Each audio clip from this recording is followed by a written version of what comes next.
Hey guys, hope you guys are doing well. Bit of a rainy day outside and going through the shelves of games and trying to find something not necessarily forgotten but overlooked maybe. Came up with this.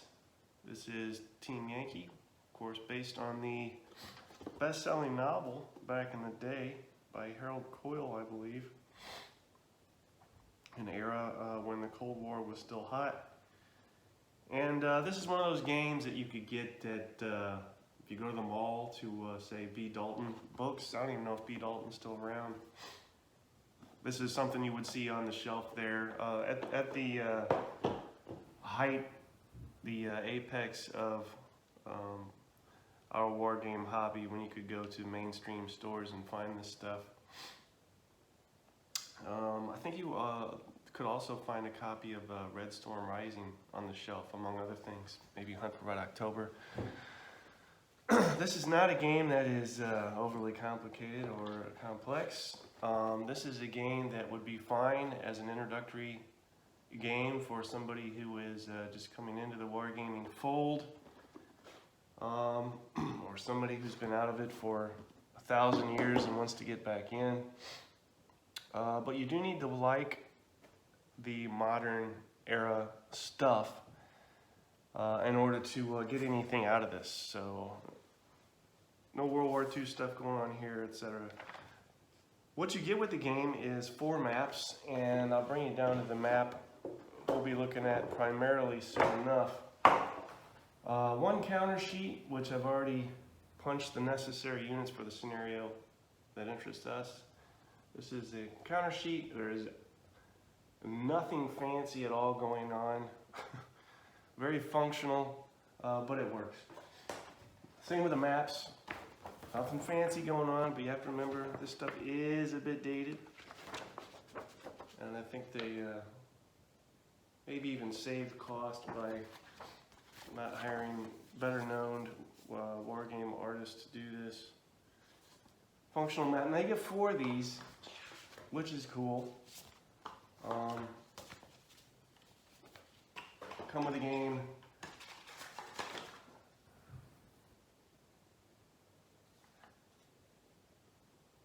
And then an ad for Phase Line Smash. This is a Game Designer's Workshop game, by the way, GDW. Don't know what Phase Line Smash is. Never heard of it. You get a they call this clarifications. Now this is otherwise known as errata. Not a whole lot going on there, but they did catch some things.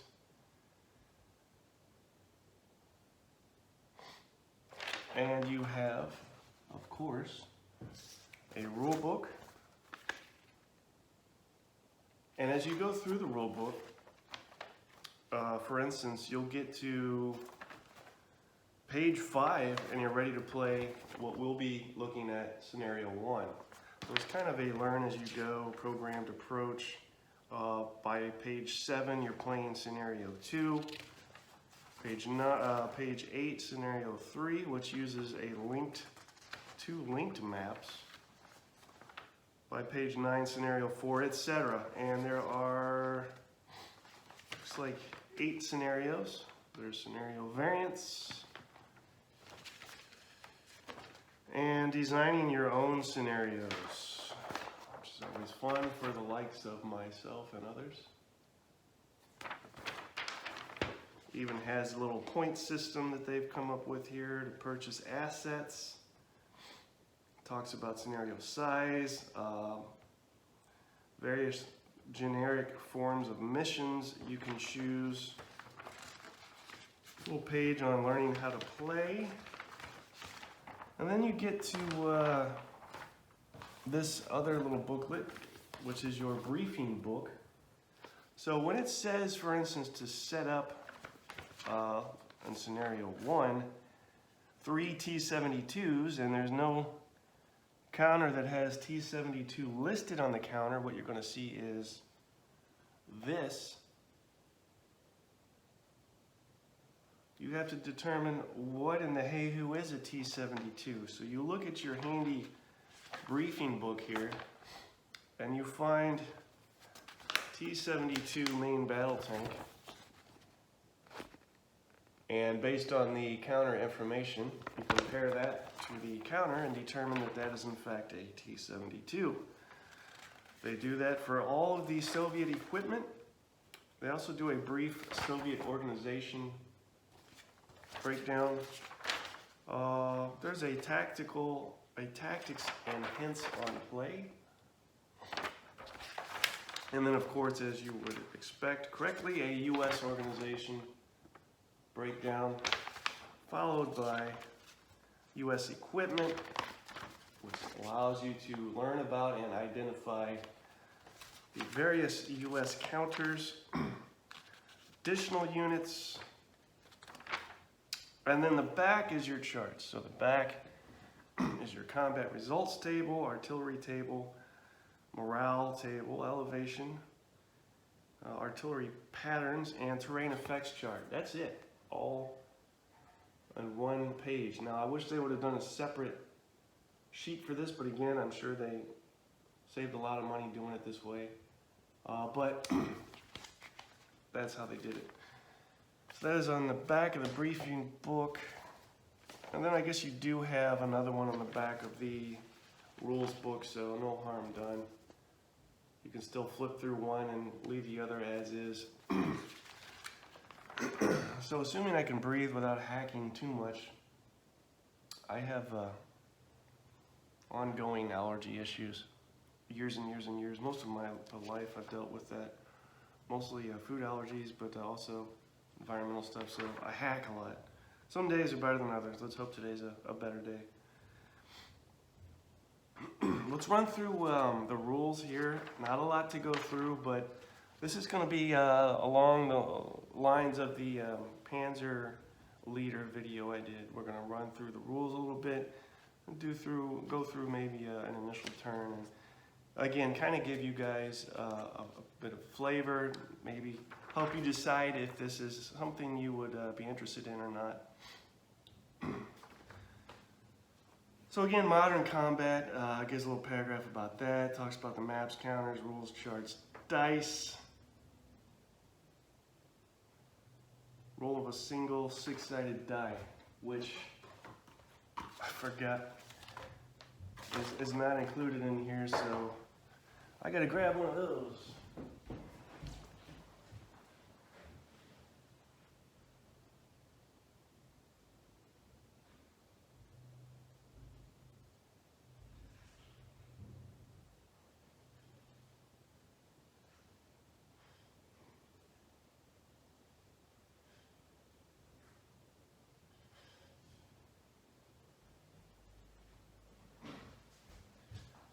Grab your dice tray while we're at it. So there's your single six-sided die and a makeshift dice tray here. Sorry about the delay there. And then we have, I guess I could have just paused the camera, right? Everything else is straightforward. Now, when it comes to the counters, the information represented is such. So for instance, if you look at this counter, this way. The camera will never focus on this, but there's supposed to be two sets of information. Now the first column on the left is your missile attack factor, your missile range, and then the column to the right of that is the gun attack factor and gun range. And then on the bottom of the counter is the defense and the movement factor.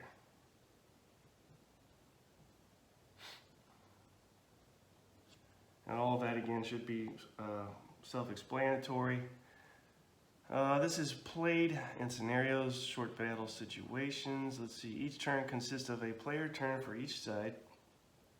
That consists of first attacks, followed by movement, and then last attack. So those that did not fire in the first attack can fire in the last attack.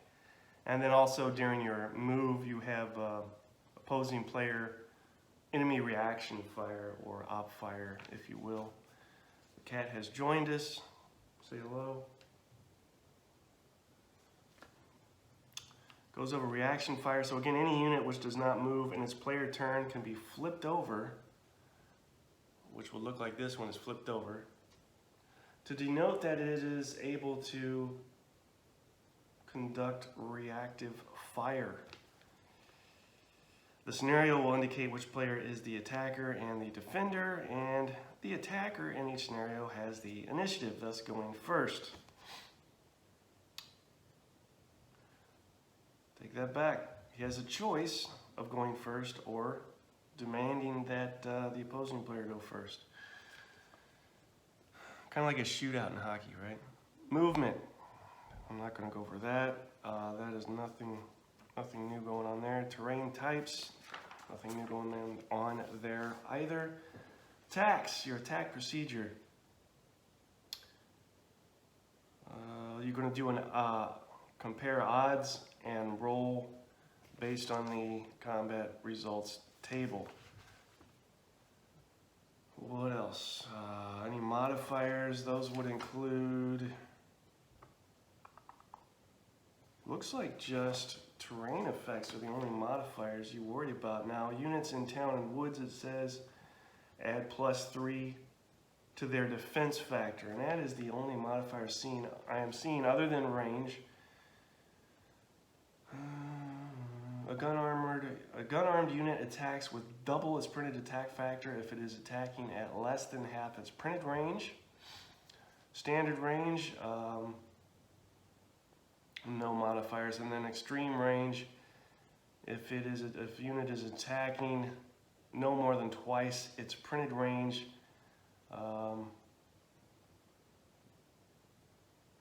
fires at half firepower.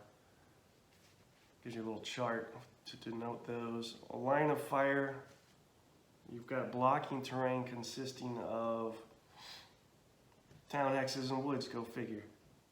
Oh, and any friendly unit or any wreck also blocks fire.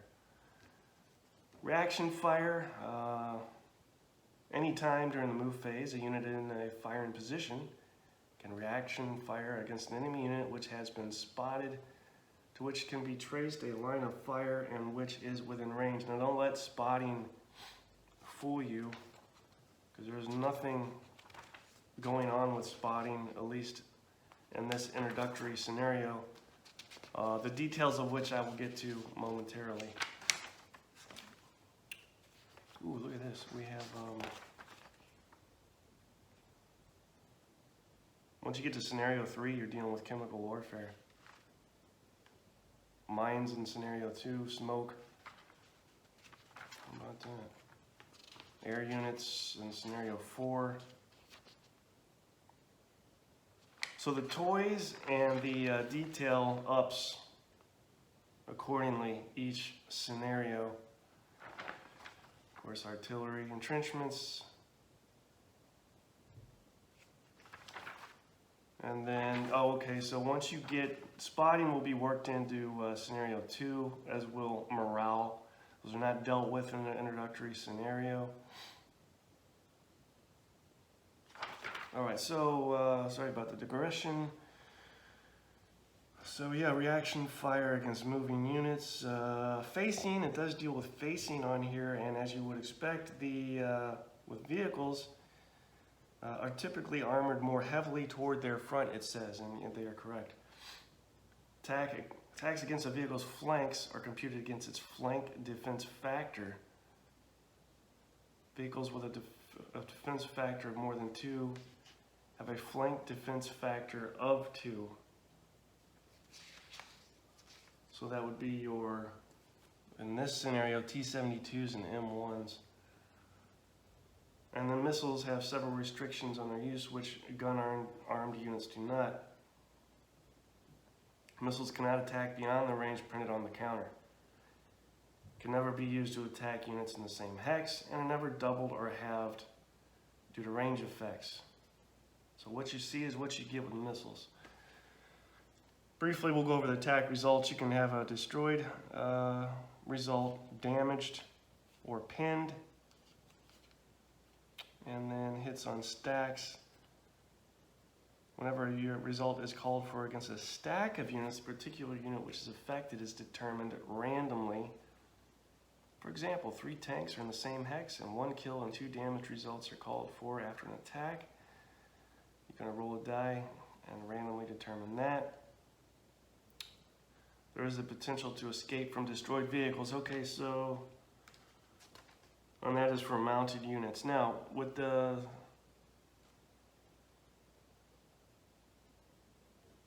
scenario we have here is called To the Rescue. And I guess I can bring you down at this point. You've seen me long enough. Let's see if we can do this without my camera tripod has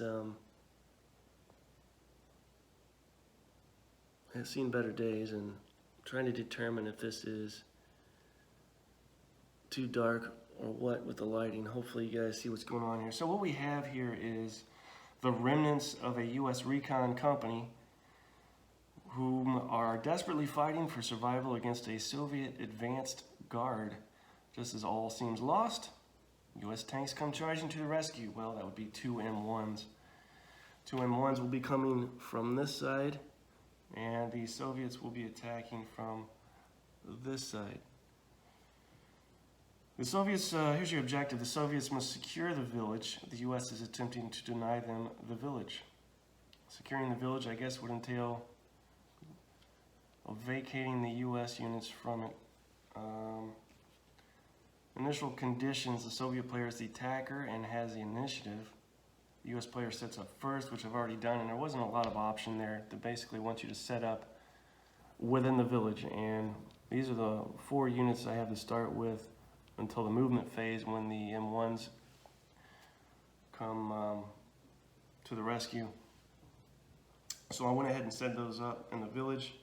Special rules: this scenario is introductory and uses only the rules presented to this point. All right, it is 8 turns. We will not be doing all 8 turns. And then when it comes to the Soviets, so what we have here set up is 2 M3s, 2 troop units, and again 2 M1s, which will be arriving off map during the first turn movement phase. For the Soviets, we have 3 T-72s, 3 BMP-1s, and 3 troops. The troops are mounted on vehicles at game start. And that's the rules. That's the scenario breakdown.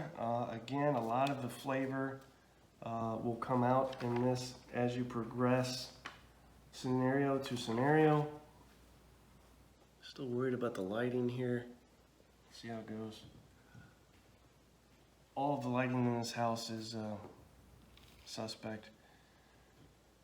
And not much through the windows because it is dark and rainy-ish outside. So, let's bring them on, ladies and gentlemen, the Soviets. Round of applause. Or boos and hisses, whatever the case may be. So how do I want to bring these on? I guess there's not a whole lot of strategy and tactics in doing this, just bring them on. Now, I think what I will do is, let's see.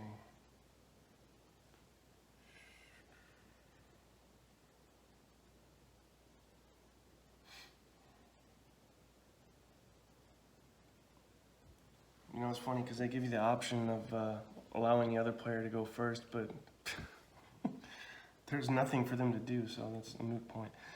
Let's just be rational about this and assume the Soviets are entering via this road, heading west, and go from there. So movement factor, again, let's see if we can refresh our memory on that. The movement factor is 5, and I haven't seen anything that says, well, road movement rate is 1/2. Let's see, he's already, that would be 1, right? He's moved 1, which means he has 4 left. So already we have the opportunity to reactive fire or op fire, whichever you choose. And we've got what are these guys? These are M3s with missiles. So, no blocking line of sight. Let's see what we can do. And here's something that's gonna irk me, is in order to represent front armor and facing, I have to turn him this way since he's moving that way, which means all the information is best read if you sit on this edge of the table, but that's life. Let's see if we can fire off a missile. So how do I do that? Attacks for each of his units which are firing. Odds are calculated by creating a ratio of firing units, attack factor against the target unit's defense factor. His defense factor is 6, I believe. Yes. T-72's defense is a 6. His attack is, let's see here. For left, 24. What is that, ladies and gentlemen? 24 to 6. That is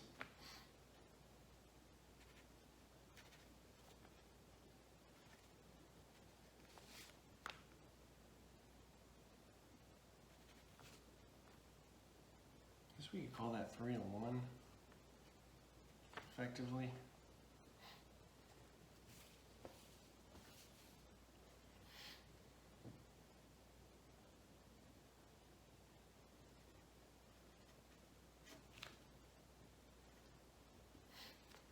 Let's just call it 3 to 1. Find a 3 to 1 column and roll a die, right? 3 to 1 column. He still has 4 left. Help me remember that.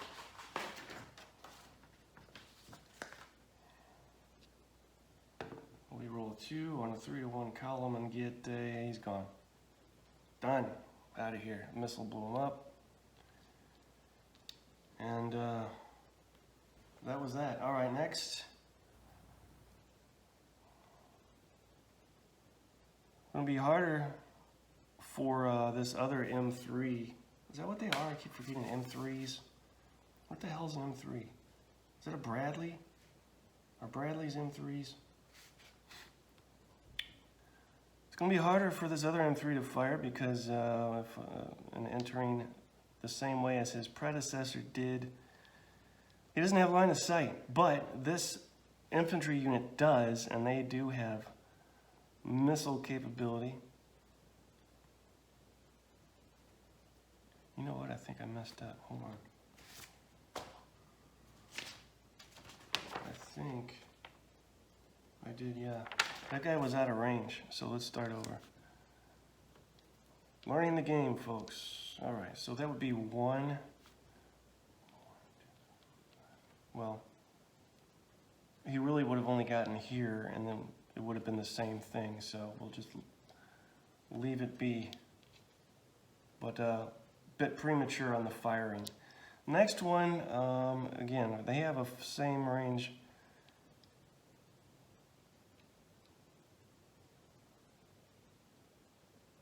No, I'm sorry, the range is 20 on here. Losing my mind. All right. If I haven't thoroughly confused you yet, give me a chance. He does only have a range of 5 for his missile. That is 1, 2, 3, 4, 5. So that would have to be here. By the time he got there, that'd be 1, 2. Let's see what happens with this guy. Now he has 18 against, and we have to turn him again, 6, which is again 3 to 1.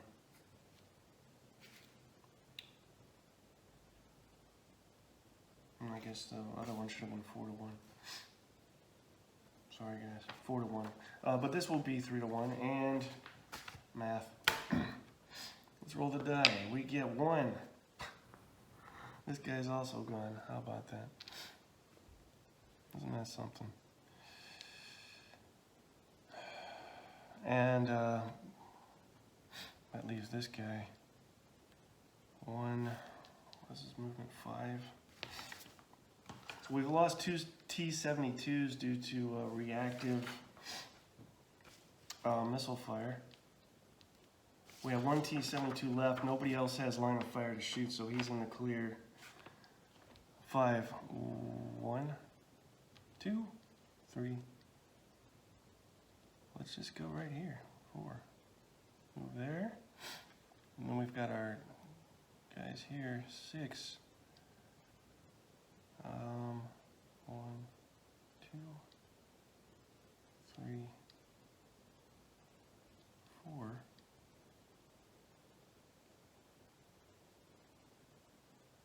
Stopping here because I don't want to put myself in line of fire of anybody that's yet to fire for the Omris. 1, 2, 3. Moved here, and again you can stack, but I'm gonna hold off on that. And then these guys, 1, 2, 3. What is this? Can you cross the stream without?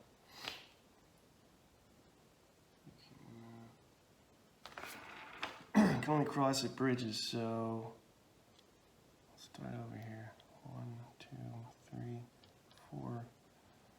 You know what? This is and there's no zones of control, at least in this scenario. So you can just race right by somebody. But that seems a little unrealistic. So I'm going to stop. I'm going to play fair and stop there. But that does put me in line of sight of this infantry unit. And let's go ahead and fire him. He has 18 against... Crap. Gotta do his front armor stuff.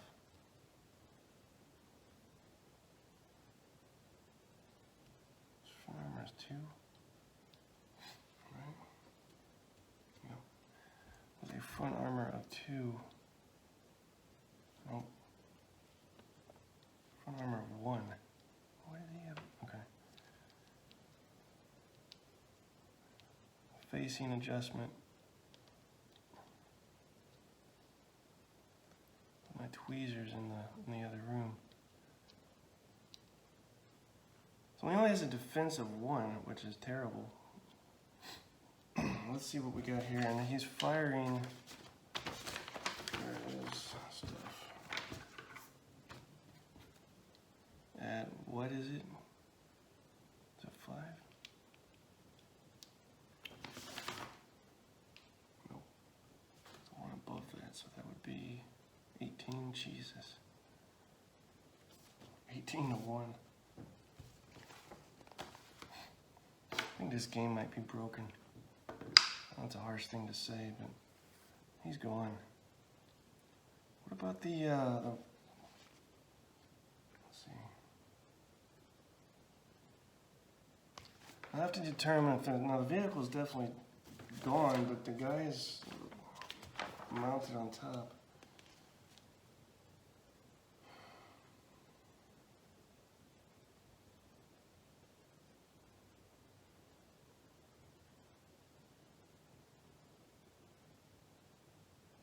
And now we're getting into the limits of this game, which is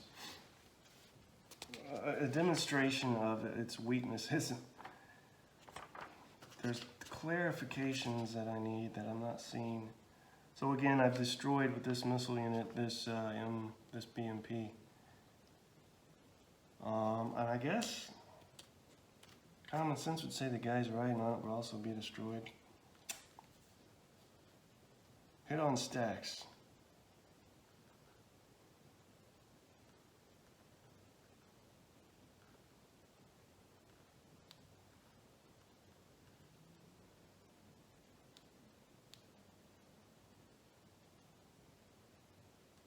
All right, so on a one, here we go. And escape, it's called escape from destroyed vehicles, which is what situation I have here. They do clarify that. On a 1, 2, or 3, the mounted unit escapes, and of course I roll a 4. So these guys are gone. So now the Americans, all cozy in the village, have destroyed 2 T-72s, a BMP, a unit of infantry, And they now have the numerical advantage. Or do they? 2, 3, 4, 5. No, they don't. They've evened up the playing field considerably. You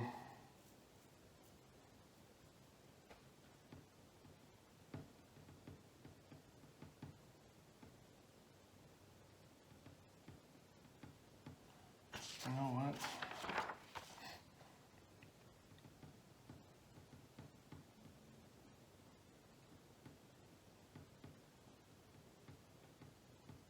I'm not sure what my hurry was moving, to be honest with you. I didn't fire at all before moving, so that was retarded.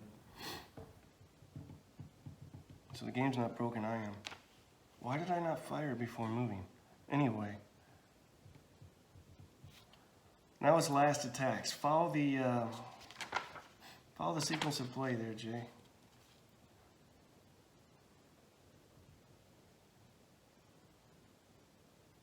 Now, unlike some games, just because you moved, you can still attack if you haven't already attacked, which I have not.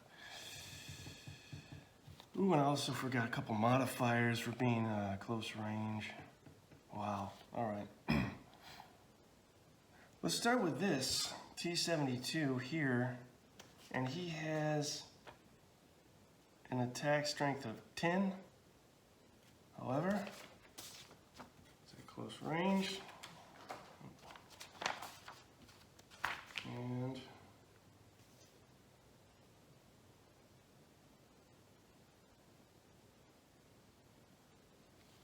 less than half its printed range. Well, his range is 8, so he's definitely less than half his printed range. So his attack factor is now a 20 instead of a 10. We are going to have this modifier for the village. Their defense is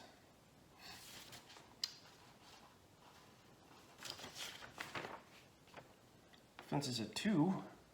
Not very good. So 20 to 2 becomes 10 to 1.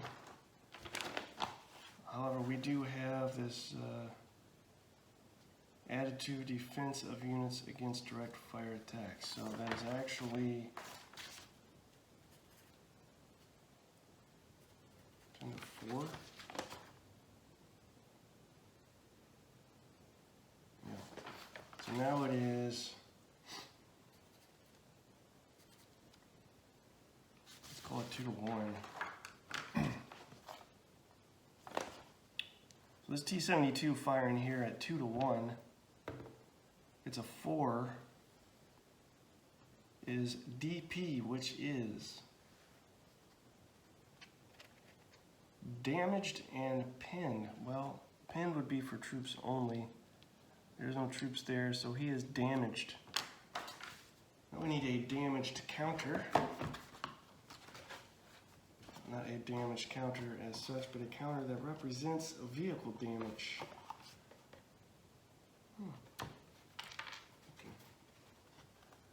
Like this, damaged. Did some damage.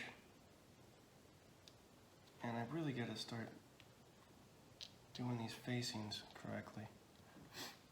Or there's going to be problems. What does that leave? That leaves this guy can't do anything because he can't fire through friendlies. This guy can. He can fire here. What does he have? He's got that. Let's do a missile. Now, here's the other thing to bear in mind, which I also forgot. You can fire, if you have missile and gun, you can fire both. It's not just one or the other, you can fire both. He just had a gun, so he's done. This BMP has both. So he has, back here, I believe that is a 12 firepower factor. Yes, he has a 12. And you don't adjust for range via modifiers when you fire missiles, if you remember that. I do. It's one of the few things I remember. And again, you're going to adjust for the town. His defense is 3. Add 3 for the town, that makes 6. 12 to 6 is 2 to 1.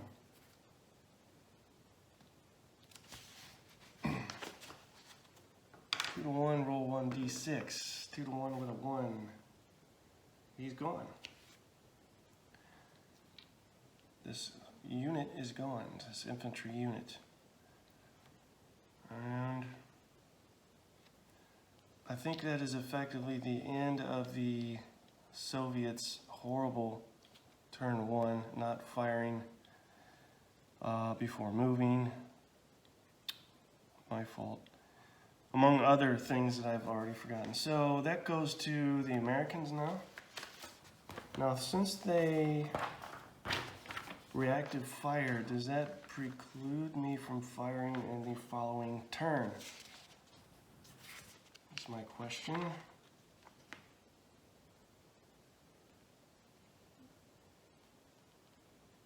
No, is the answer. So let's flip him over here.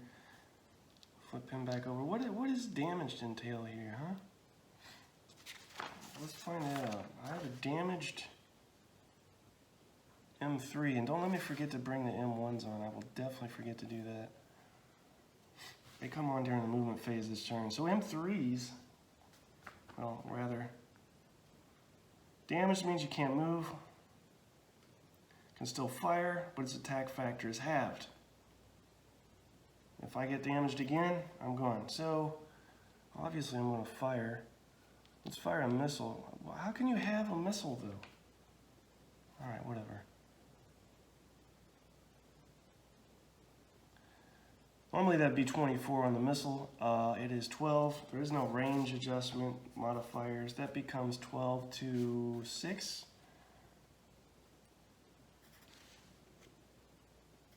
Which is 2 to 1. Let me check my math here on the defense on that T-72. So I have an M3, a missile from an M3 coming out of T-72, front armor. That's what it's supposed to be.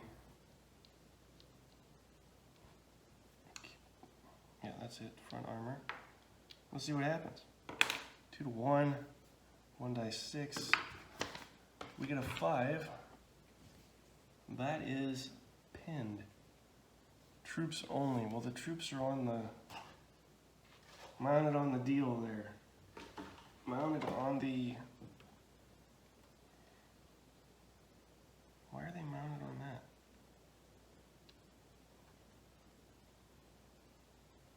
Writing on the M1 instead of the BMP for some reason. I don't know. Pinned. Too much vodka. So the troops are pinned, but the vehicle is not? Because it's only pin is only is for troops only. So what does that mean? They can't leave the M1? Oh, for the love of Pete. And we got no more line of fire, but we do have movement, and he's going to move here. He's going to move here. Don't forget the M1s. He cannot fire because he moved, right? No, that's incorrect. But they get to fire reactive fire. So I have 2 units here that can reactive fire.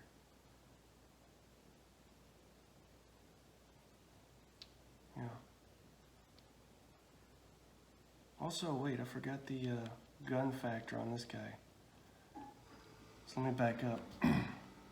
Fired the missile, did not fire the gun, which is a measly, it's already a 2, which isn't much of a gun. Have that for being damaged becomes a 1 versus the 6 on this guy, right? The lowest this combat results table goes is 1 to 4. So if I get a 1, and I do not, so that's the end of that. All right. Don't want to forget that. Don't forget the M1's coming on. This guy here, he moved here. He needs to fire at them. As can he. So I have 2 units that can fire. Let's start here. He's got a missile at 12. versus defense of 3 becomes 6 because he's in the town. No modifiers for range for missiles. Is 2 to 1. Going in here. We get a 3. And he's gone. That's the end of that. Bye-bye. So we don't have to worry about using his gun. Although, could he not use his gun against this guy? Now, is it just versus moving units, reaction fire?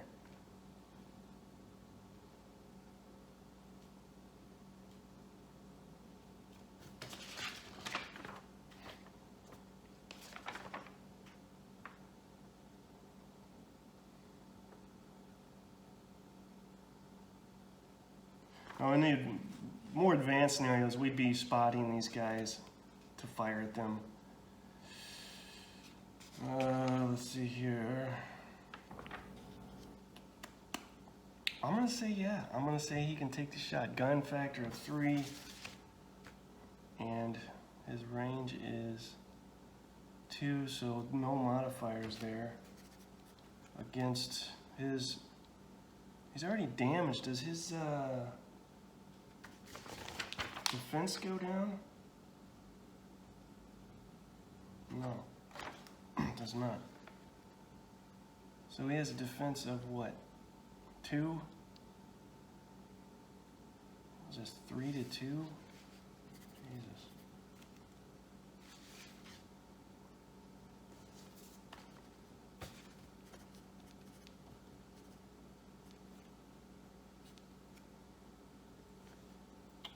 Let's just call it 1 to 1, shall we?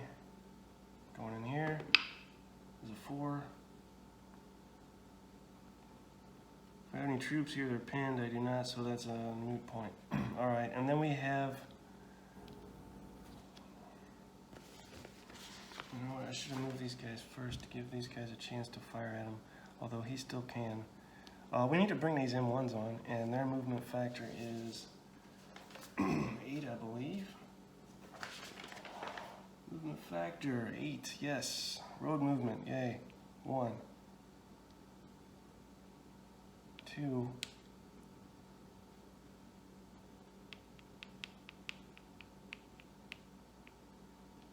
3, 3.5, and then he has a shot here with a missile. Let's say he's behind him there. That missile is at 12. What's the defense for an M1? A 10? Yeah, that's not bad, huh? Right? Not bad at all.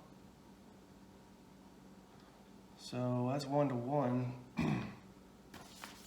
Let's see what happens when this missile hits an M1. 1 to 1 at 6, nothing, just bounced off. And then he has a gun with only a range of 2. So he's got nothing there.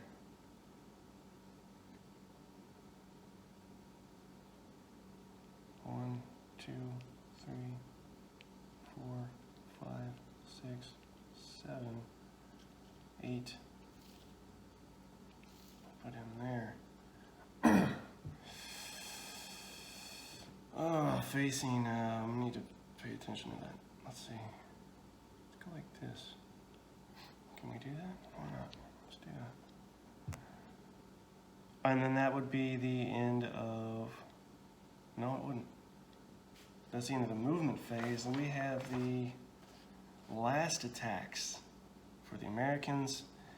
That means the M1s can do their stuff. Let's see what they got. So we'll fire this M1 with a gun strength of 8.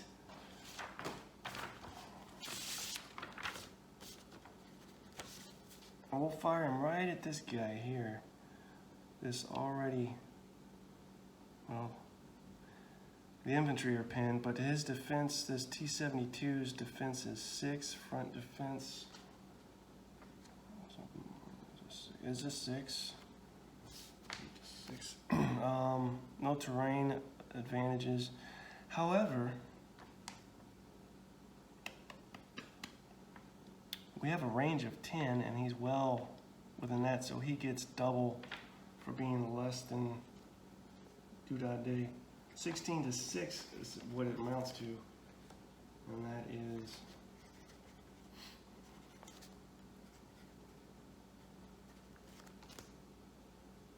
I'm calling that 4 to 1. Call me crazy, but that's what I'm doing. 4 to 1, and we roll a 3. And guess what? T-72 is gone on a 1, 2, or 3. Okay, the infantry survives, but they are still pinned. Let's fire this M1 at this BMP now. Let's see what happens there. So the Soviets have lost all their T-72s. But we'll recap here in a second. But we need to fire this M1 at this BMP. Sound good? Now that's going to be 10 to 1. Jesus. No, it's going to be 8 to 1. Sorry. Initially it is 8 to 1. Then we have 1, 2, 3, 4. That is, he gets the bonus for being so close. Man, those are brutal when you're in close. That's now 16 to 1. Because his range is 10 and he's at 4. So he gets that bonus. Highest this thing goes is 5 to 1. Let's roll. And he's gone. It's an X, which means he is destroyed.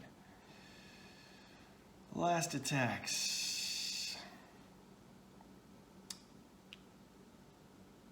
He doesn't have line of sight, but we do have this damaged guy that can fire at half firepower. And he will do so now. Missile coming at what? Coming at this BMP. 24 becomes 12 because he's damaged at this BMP. It says defense of 1. And that's it, just 12 to 1. So again, that's just 5 to 1. We get a 3 on a 5 to 1, and guess what? He's also gone. Roll to see if infantry saves on a 1, 2, or 3. They do. He still has his gun factor, which is a 2.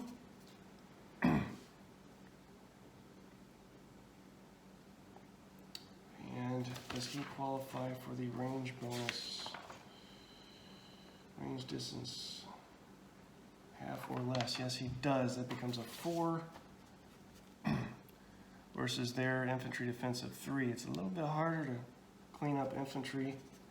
I'm going to call that 1 to 1. No, I'm not, because I have to have that. So that is actually a 1. That becomes a 2, 3. But it's still a 1 to 1. So we roll 1d6. Get a 1. And they're gone. That's that. That's all for that turn. I did plenty of things incorrectly and forgot a bunch of stuff, but hopefully you guys get a feel and a bit of a taste for what Team Yankee's all about. What do we have left here recap-wise? We've got 2 M1s that came on during turn 1 movement phase. Took out some stuff.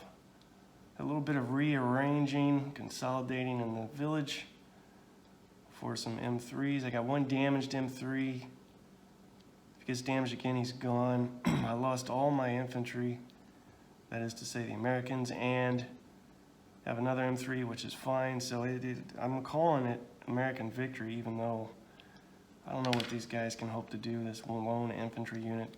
I would say if morale rules were in effect, that would be the end of the Soviets. So that's the game. And again, looking ahead, scenario 2, right, you will deal with morale. Something called mutual hesitation. So let me just read this real quick. Battles are more often lost when one side breaks. Rarely does a battle end with everyone on a side dead. Even while taking heavy casualties, a unit can and will continue to fight if it has a good leadership. On the other hand, a strong unit which has lost its leadership will break under fire. So from here on out, each scenario will state a morale level for the beginning of the battle, along with a hesitation point and a break point.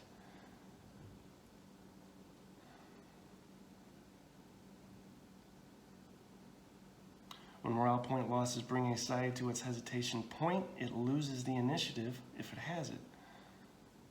When morale point losses bring a side to its break point, it will break off the engagement and withdraw. And I like that. It's very realistic to me.